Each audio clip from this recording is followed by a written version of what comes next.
सुनो, अगर आज तुम्हें लग रहा है कि पूरी दुनिया ने तुम्हारा साथ छोड़ दिया है, अगर तुम्हारे अपने भी तुम्हें समझ नहीं पा रहे और तुम हर रात बस यही सोचकर सोते हो कि अब आगे क्या, तो यह कहानी तुम्हारे लिए है। क्योंकि यह सिर्फ एक कहानी नहीं है, यह उस इंसान की सच्चाई है जिसने सब कुछ खो दिया था, यहां तक कि खुद पर विश्वास भी। लेकिन फिर एक ऐसी घटना हुई जिसे वो आज भी भगवान का हाथ कहता है। और शायद इस कहानी के अंत तक तुम्हें भी वो संकेत मिल जाए जिसका तुम इंतजार कर रहे हो। मैं तुम्हें अपनी कहानी सुनाता हूं। मैं हमेशा से ऐसा नहीं था। कभी मेरे पास सब कुछ था, एक छोटी सी नौकरी, एक प्यारा परिवार और बहुत सारे सपने। लेकिन जिंदगी ने अचानक ऐसा मोड़ लिया जिसकी मैंने कभी कल्पना भी नहीं की थी। सब कुछ एक ही साल में बदल गया। पहले नौकरी चली गई, फिर पिता बीमार पड़ गए, घर की सारी जिम्मेदारी मेरे कंधों पर आ गई और धीरे धीरे जो लोग कभी मेरे सबसे करीब थे वो भी मुझसे दूर होने लगे। मुझे आज भी याद है वो दिन जब मेरे सबसे अच्छे दोस्त ने कहा था, भाई मैं तेरी मदद नहीं कर सकता। उसकी आंखों में भी लाचारी थी। लेकिन उस पल मुझे सिर्फ एक ही चीज महसूस हुई कि अब मैं अकेला हूं, बहुत अकेला। मैंने हर जगह कोशिश की, हर दरवाजा खटखटाया, लेकिन हर जगह से एक ही जवाब मिला, अभी कोई काम नहीं है। और धीरे धीरे मेरे अंदर की उम्मीद भी खत्म होने लगी। रात को जब सब सो जाते थे, मैं छत पर जाकर आसमान को देखता था और बस एक ही सवाल करता था, भगवान अगर आप हो तो मेरे साथ ऐसा क्यों हो रहा है। लेकिन कोई जवाब नहीं आता था, बस खामोशी। दिन बीतते गए और हालात और खराब होते गए। घर में पैसे खत्म होने लगे, दवाइयों के लिए भी उधार लेना पड़ता था। और एक दिन ऐसा भी आया जब घर में खाना तक नहीं था। उस दिन माँ की आंखों में आंसू थे, लेकिन उन्होंने मुझसे कुछ नहीं कहा, बस मुस्कुराकर बोली, कोई बात नहीं बेटा, आज उपवास कर लेते हैं। उस मुस्कान के पीछे का दर्द मैं कभी नहीं भूल सकता। उस रात मैं टूट गया, मैं सच में टूट गया। मैंने खुद से कहा, अब बस, अब मुझसे नहीं होगा। और उसी रात मैंने फैसला किया कि मैं सब खत्म कर दूंगा। हाँ, मैं उस अंधेरे में इतना डूब चुका था कि मुझे कोई रास्ता नहीं दिख रहा था। मैं घर से चुपचाप निकला और सीधा उस पुराने मंदिर की तरफ चल पड़ा जहां मैं बचपन में जाया करता था। रात के करीब 2 बजे थे। पूरा रास्ता सुनसान था। ठंडी हवा चल रही थी और मेरे अंदर एक अजीब सी खामोशी थी, जैसे सब कुछ खत्म हो चुका हो। मैं मंदिर के सामने जाकर बैठ गया और पहली बार मैं रोया, जोर जोर से रोया। मैंने भगवान की मूर्ति के सामने हाथ जोड़कर कहा, अगर आप सच में हो तो आज मुझे रोक लो, वरना मैं चला जाऊंगा। कुछ देर तक मैं वहीं बैठा रहा, इंतजार करता रहा कि शायद कुछ होगा, कोई चमत्कार, कोई संकेत। लेकिन कुछ नहीं हुआ। और फिर मैं उठ गया। मैंने सोचा, बस यही अंत है। मैं जैसे ही मंदिर की सीढ़ियों से नीचे उतरने लगा, तभी पीछे से एक आवाज आई, बेटा इतनी रात को यहां क्या कर रहे हो। मैंने पीछे मुड़कर देखा। एक बुजुर्ग आदमी खड़ा था, सफेद कपड़े, शांत चेहरा और आंखों में एक अजीब सी चमक। मैंने उन्हें पहले कभी नहीं देखा था। मैंने झुंझलाकर कहा, आपको इससे क्या मतलब, आप जाइए यहां से। उन्होंने मुस्कुराकर कहा, मुझे सब पता है तुम्हारे मन में क्या चल रहा है। उस वक्त मुझे गुस्सा भी आया और हैरानी भी। मैंने कहा, अगर आपको सब पता है तो ये भी पता होगा कि अब कुछ नहीं बचा, सब खत्म हो चुका है। वो धीरे धीरे मेरे पास आए और मेरे कंधे पर हाथ रखकर बोले, जिसे तुम अंत समझ रहे हो वो असल में शुरुआत है। उनकी आवाज इतनी शांत थी कि मेरे अंदर का तूफान भी जैसे कुछ पल के लिए रुक गया। मैंने उनसे पूछा, कैसी शुरुआत। मेरे पास कुछ भी नहीं बचा। उन्होंने कहा, तुम्हारे पास अभी भी वो है जो सबसे कीमती है, तुम्हारा विश्वास। मैं हंस पड़ा, एक कड़वी हंसी। विश्वास? वो तो बहुत पहले ही टूट चुका है। उन्होंने मेरी आंखों में देखा और धीरे से कहा, अगर सच में टूट चुका होता तो तुम आज यहां नहीं होते। उनकी ये बात सीधे मेरे दिल में लगी। मैं चुप हो गया। कुछ पल के लिए सब कुछ रुक गया। उन्होंने कहा, कल सुबह बस एक काम करना, इस मंदिर में आना और बिना कुछ मांगे सिर्फ भगवान के सामने बैठ जाना। मैंने पूछा, और इससे क्या होगा? उन्होंने मुस्कुराकर कहा, जो होना चाहिए वो हो जाएगा। मैंने कुछ नहीं कहा, बस उन्हें देखता रहा और फिर वो धीरे धीरे अंधेरे में गायब हो गए। मैं वहीं खड़ा रह गया, समझ नहीं पा रहा था कि ये सब क्या था। क्या वो सच में कोई इंसान थे या अगली सुबह है? मैं फिर से उस मंदिर गया। दिल में कोई उम्मीद नहीं थी, लेकिन फिर भी मैं गया। मैं भगवान के सामने बैठ गया और पहली बार मैंने कुछ नहीं मांगा, बस चुपचाप बैठा रहा। और तभी कुछ ऐसा हुआ जिसने मेरी पूरी जिंदगी बदल दी। मैं भगवान के सामने चुपचाप बैठा था, बिना कुछ मांगे, बिना कोई शब्द बोले, सिर्फ अपनी सांसों की आवाज सुनते हुए। पहले तो मन बार बार भटक रहा था, कभी घर की चिंता, कभी पैसों की परेशानी, कभी अपने हालात का दर्द। लेकिन धीरे धीरे जैसे कोई अंदर से मुझे शांत कर रहा हो। मंदिर के अंदर एक अजीब सी शांति थी, इतनी गहरी कि मुझे लग रहा था जैसे समय रुक गया हो। और तभी अचानक मेरे कंधे पर किसी ने हाथ रखा। मैंने आंखें खोलीं। वो एक पुजारी थे, उम्र करीब 60 साल, चेहरे पर सुकून और आंखों में वही चमक जो मैंने कल रात उस बुजुर्ग आदमी की आंखों में देखी थी। उन्होंने धीरे से पूछा, बेटा तुम ठीक हो? मैं कुछ बोल नहीं पाया, बस सिर झुका लिया। उन्होंने कहा, सुबह से तुम्हें देख रहा हूं, तुम कुछ मांग नहीं रहे, बस बैठे हो। ऐसा क्यों? मैंने पहली बार किसी से खुलकर कहा, क्योंकि अब मांगने के लिए कुछ बचा ही नहीं है। सब कुछ खत्म हो गया। पुजारी जी कुछ देर चुप रहे, फिर बोले, कभी कभी जब इंसान सब कुछ खो देता है, तभी उसे वो मिलता है जो सबसे ज्यादा जरूरी होता है। उनकी बात सुनकर मेरे मन में वही आवाज गूंजने लगी, जिसे तुम अंत समझ रहे हो, वो शुरुआत है। मैंने अचानक पूछा, पुजारी जी, क्या कल रात यहां कोई बुजुर्ग आए थे, सफेद कपड़ों में? उन्होंने हैरानी से मेरी तरफ देखा। नहीं बेटा, मंदिर तो रात 9 बजे के बाद बंद हो जाता है, यहां कोई नहीं आता। मेरे रोंगटे खड़े हो गए। मैंने इधर उधर देखा, वही मंदिर, वही जगह, लेकिन अब सब कुछ अलग लग रहा था। क्या वो सच में कोई इंसान नहीं था, या फिर भगवान ने किसी रूप में आकर मुझे रोका था? मेरे अंदर सवालों का तूफान था, लेकिन इस बार डर नहीं था, बस एक अजीब सा सुकून था। पुजारी जी ने मुझे एक छोटा सा काम दिया। अगर तुम्हें सच में शांति चाहिए तो आज से यहां रोज आकर सेवा करना, मंदिर की सफाई, लोगों की मदद, बिना किसी उम्मीद के। मैंने बिना सोचे हां कर दी। शायद मेरे पास खोने के लिए अब कुछ बचा ही नहीं था। उस दिन से मेरी एक नई दिनचर्या शुरू हुई। सुबह जल्दी उठना, मंदिर जाना, झाड़ू लगाना, फूल सजाना और आने वाले लोगों की मदद करना।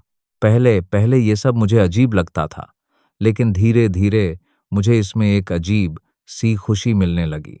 ऐसी खुशी जो मुझे कभी किसी नौकरी या पैसों से नहीं मिली थी। दिन बीतते गए और एक दिन मंदिर में एक आदमी आया।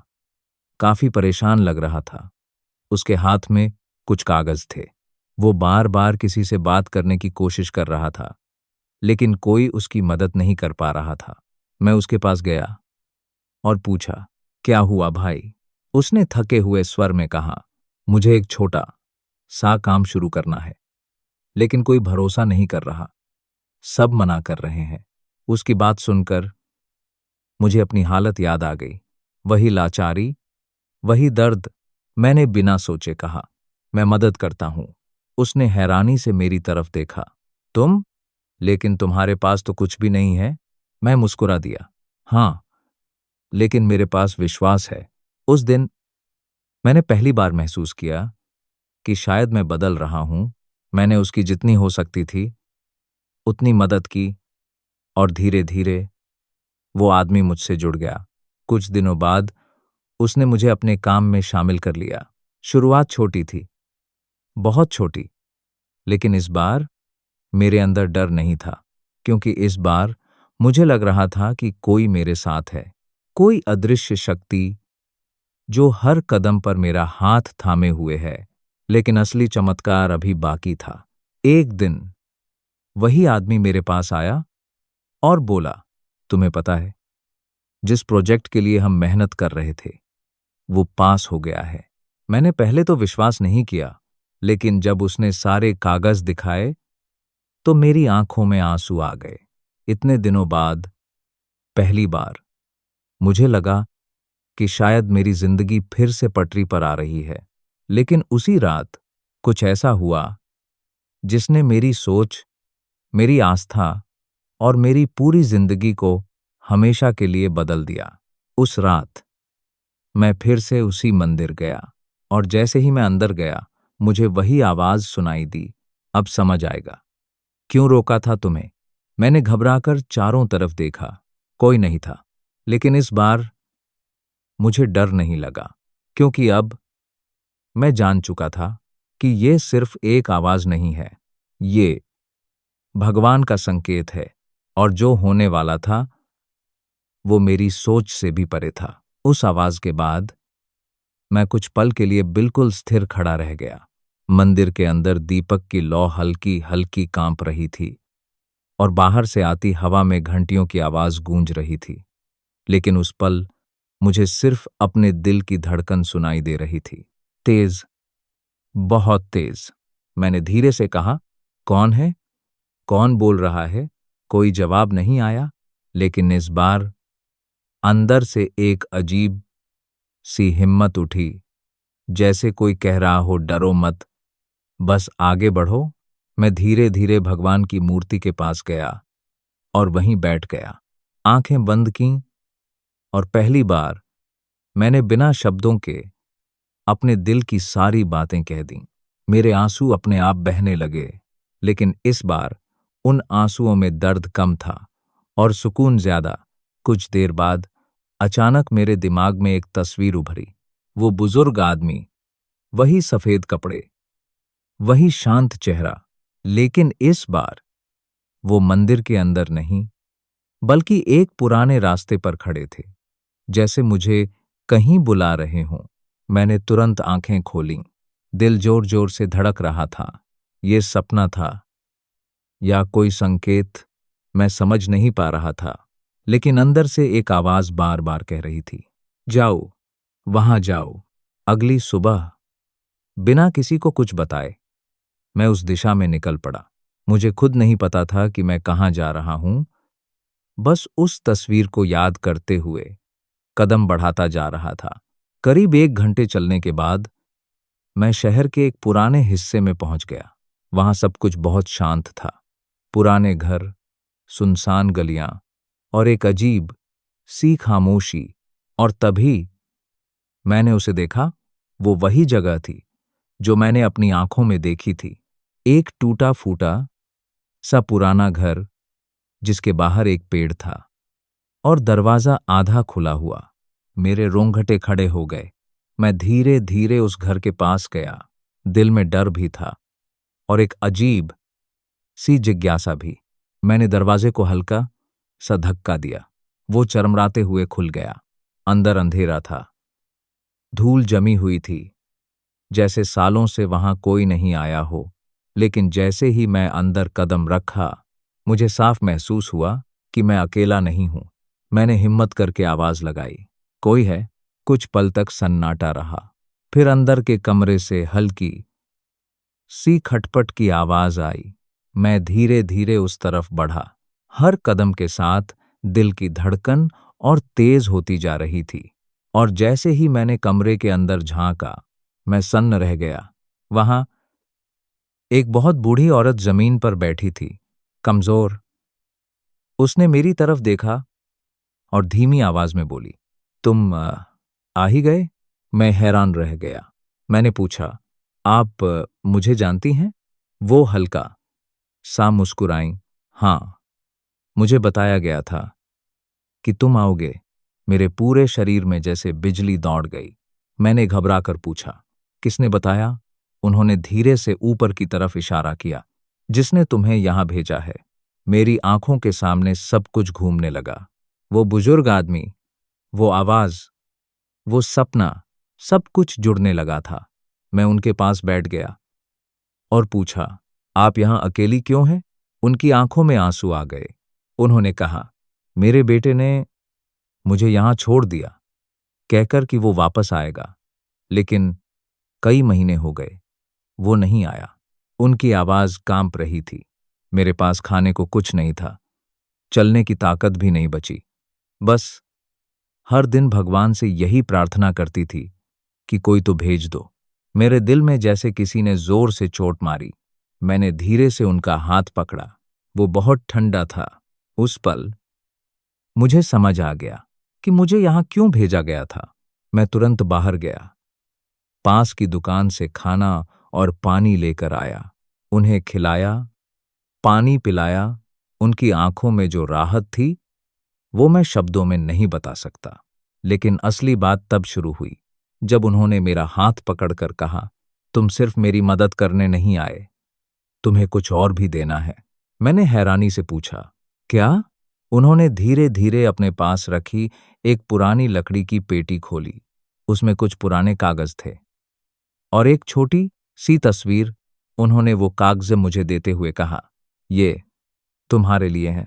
मैंने कांपते हुए हाथों से वो कागज लिए और जैसे ही मैंने उन्हें खोला, मेरी सांस रुक गई, क्योंकि जो उसमें लिखा था वो सिर्फ एक कागज नहीं था, वो मेरी जिंदगी का सबसे बड़ा रहस्य था।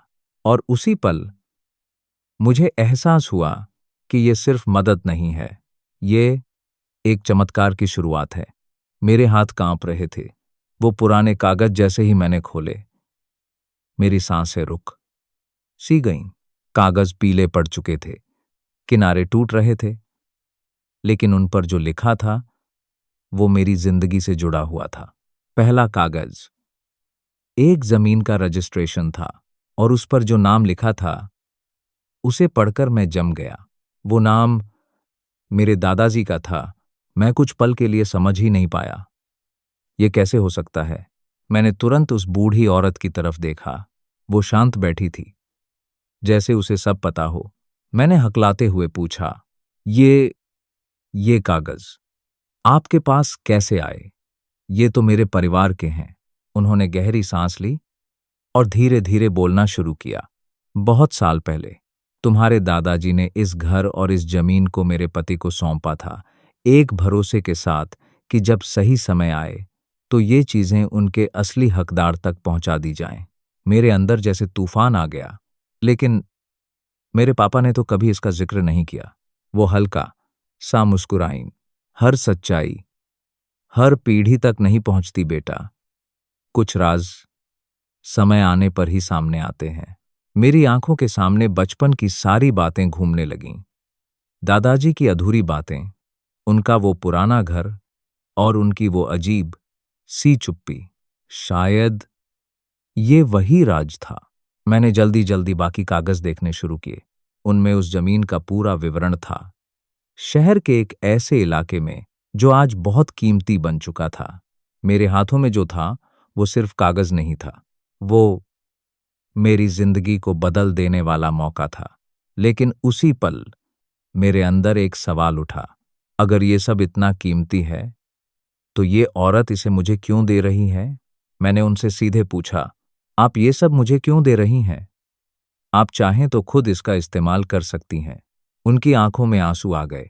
उन्होंने मेरा हाथ कसकर पकड़ा, क्योंकि ये मेरा नहीं है और क्योंकि तुम वही हो जिसे भगवान ने चुना है। उनकी ये बात सुनकर मेरे शरीर में एक अजीब सी सिहरन दौड़ गई। उन्होंने आगे कहा, मैंने हर दिन भगवान से प्रार्थना की थी कि कोई ऐसा इंसान भेजो जो सही हो, जो इस अमानत को संभाल सके, और तुम आए। मैं कुछ बोल नहीं पाया। उस पल मुझे वो रात याद आई जब मैं सब खत्म करने वाला था। अगर उस दिन वो आवाज मुझे न रोकती, अगर मैं उस मंदिर न जाता, अगर मैं उस रास्ते पर न चलता, तो आज ये सब कभी नहीं होता। मेरी आंखों से आंसू बहने लगे, लेकिन इस बार ये आंसू दर्द के नहीं थे, ये कृतज्ञता के आंसू थे। मैंने आसमान की तरफ देखा और धीरे से कहा, भगवान, अब समझ आया आपने मुझे क्यों रोका था। लेकिन कहानी यहां खत्म नहीं होती। असल बदलाव अभी बाकी था। मैंने उस बूढ़ी औरत को अपने साथ घर लाने का फैसला किया। शुरुआत में वो मना कर रही थी, लेकिन मैंने जिद की। अब आप अकेली नहीं हैं। जैसे भगवान ने मुझे संभाला, अब मैं आपको संभालूंगा। उनकी आंखों में जो अपनापन था, वो मुझे आज भी याद है। कुछ दिनों के अंदर मैंने उन कागजों की जांच करवाई, और जो सच सामने आया, उसने सबको हैरान कर दिया। वो जमीन अब करोड़ों की हो चुकी थी। हाँ, करोड़ों की। जिस इंसान के पास कुछ दिन पहले खाने के पैसे नहीं थे, आज उसके पास एक नई शुरुआत का मौका था। लेकिन सबसे बड़ी बात यह थी कि इस बार मेरे अंदर लालच नहीं था, डर नहीं था, बस एक विश्वास था कि ये सब मुझे किसी वजह से मिला है। मैंने उस जमीन का एक हिस्सा बेचकर अपने परिवार की सारी परेशानियां खत्म की, पिता का इलाज कराया, घर की हालत सुधारी। लेकिन मैंने एक फैसला और लिया। मैंने उस पुराने घर को, जहां मुझे वो औरत मिली थी, एक आश्रय बना दिया। उन लोगों के लिए जिन्हें उनके अपने छोड़ देते हैं। जैसे उस दिन मुझे लगा था कि सबने मेरा साथ छोड़ दिया है। धीरे धीरे वहां लोग आने लगे। कोई बुजुर्ग जिसे बच्चों ने छोड़ दिया था, कोई इंसान जो जिंदगी से हार चुका था, और हर किसी की आंखों में मुझे अपना पुराना चेहरा दिखता था। लेकिन अब मैं अकेला नहीं था, क्योंकि हर बार जब मैं किसी की मदद करता, मुझे ऐसा लगता जैसे कोई मेरे कंधे पर हाथ रखकर कह रहा हो, यही सही रास्ता है। और फिर एक दिन कुछ ऐसा हुआ जिसने मेरे विश्वास को हमेशा के लिए अटूट बना दिया। उस दिन सब कुछ सामान्य था। आश्रय में रोज की तरह काम चल रहा था। कुछ लोग खाना खा रहे थे, कुछ आपस में बातें कर रहे थे, और मैं बाहर आंगन में खड़ा उन सबको देख रहा था। दिल में एक अजीब सा सुकून था, वही सुकून जो मुझे कभी पैसों या सफलता से नहीं मिला था। तभी दरवाजे पर हल्की सी दस्तक हुई। मैंने जाकर दरवाजा खोला, और जैसे ही मेरी नजर सामने खड़े इंसान पर पड़ी, मैं कुछ पल के लिए जम गया। वो वही बुजुर्ग आदमी थे, सफेद कपड़े, शांत चेहरा, और वही गहरी आंखें। मेरी सांसें तेज हो गईं। मैंने धीरे से कहा, अब? वो हल्का सा मुस्कुराए। क्यों, भूल गए मुझे? मेरी आंखों में आंसू आ गए। नहीं, मैं आपको कैसे भूल सकता हूं? आपने ही तो उस रात मुझे रोका था। वो कुछ नहीं बोले, बस अंदर आकर चारों तरफ देखने लगे, आश्रय के हर कोने को, हर इंसान को, बहुत ध्यान से। फिर उन्होंने मेरी तरफ देखा। तो अब समझ में आया क्यों रोका था तुम्हें? मैंने सिर झुका लिया। हाँ, अगर उस रात आप नहीं होते, तो आज ये सब नहीं होता। वो धीरे धीरे मेरे पास आए और मेरे कंधे पर हाथ रखा। वही एहसास, वही सुकून। मैं नहीं बेटा, वो ऊपर वाला था। मेरे रोंगटे खड़े हो गए। मैंने तुरंत पूछा, आप कौन हैं? सच बताइए, आप हर बार सही समय पर कैसे आ जाते हैं? वो हल्का सा मुस्कुराए। जब इंसान सच्चे दिल से पुकारता है, तो भगवान किसी न किसी रूप में आ ही जाते हैं। मेरी आंखों से आंसू बहने लगे। मैं उनके पैरों में झुकने लगा, लेकिन उन्होंने मुझे रोक लिया। नहीं, सिर झुकाना है तो उस भगवान के आगे झुकाओ जिसने तुम्हें चुना है। कुछ पल के लिए सब कुछ जैसे थम गया, हवा भी, आवाजें भी, बस उनकी बातें और मेरे दिल की धड़कन। फिर उन्होंने एक आखिरी बात कही, याद रखना, जब तुम्हें लगा कि सबने साथ छोड़ दिया है, तभी भगवान ने तुम्हारा हाथ थामा था और अब तुम्हारा काम है उन लोगों का हाथ थामना जिन्हें दुनिया ने छोड़ दिया है। मैं कुछ बोल नहीं पाया, बस उनकी आंखों में देखता रहा और फिर अचानक वो पीछे मुड़े और दरवाजे की तरफ चलने लगे। मैंने आवाज लगाई, रुकिए, मत जाइए, अभी बहुत कुछ पूछना है। लेकिन जैसे ही मैं दरवाजे तक पहुंचा, वो वहां नहीं थे। बाहर खाली रास्ता था, कोई नहीं। मैं समझ गया, ये कोई साधारण मुलाकात नहीं थी। ये एक संकेत था, एक आखिरी संकेत। मेरे घुटने अपने आप जमीन पर टिक गए। मैंने हाथ जोड़ लिए और आंखें बंद कर ली। धन्यवाद भगवान, उस दिन मुझे रोकने के लिए, मेरा हाथ थामने के लिए और मुझे एक नई जिंदगी देने के लिए। उस दिन के बाद मैंने कभी पीछे मुड़कर नहीं देखा, क्योंकि अब मुझे पता था कि चाहे कितनी भी मुश्किल क्यों ना आए, मैं कभी अकेला नहीं हूं। क्योंकि जब दुनिया साथ छोड़ देती है, तभी भगवान सबसे करीब होते हैं। और शायद यही इस कहानी की सबसे बड़ी सच्चाई है कि भगवान हमेशा चमत्कार नहीं करते, लेकिन वो सही समय पर सही रास्ता जरूर दिखाते हैं। बस हमें उस पर चलने की हिम्मत रखनी होती है। अगर आज तुम ये कहानी सुन रहे हो और तुम्हें लग रहा है कि तुम्हारे पास कोई नहीं है, तो एक बार दिल से भगवान को पुकार कर देखो। हो सकता है वो तुम्हारे लिए भी किसी रूप में आ जाएं और तुम्हारी जिंदगी हमेशा के लिए बदल जाए। अगर इस कहानी ने तुम्हारे दिल को छुआ है, तो इसे यहीं मत छोड़ो। इसे आगे बढ़ाओ, किसी ऐसे इंसान तक पहुंचाओ जिसे आज इसकी जरूरत है। और अगर तुम भी ऐसी ही सच्ची, दिल को छू लेने वाली कहानियां सुनना चाहते हो, तो इस चैनल को जरूर सब्सक्राइब करो, क्योंकि यहां हर कहानी में एक सच्चाई छुपी होती है जो शायद तुम्हारी जिंदगी भी बदल दे।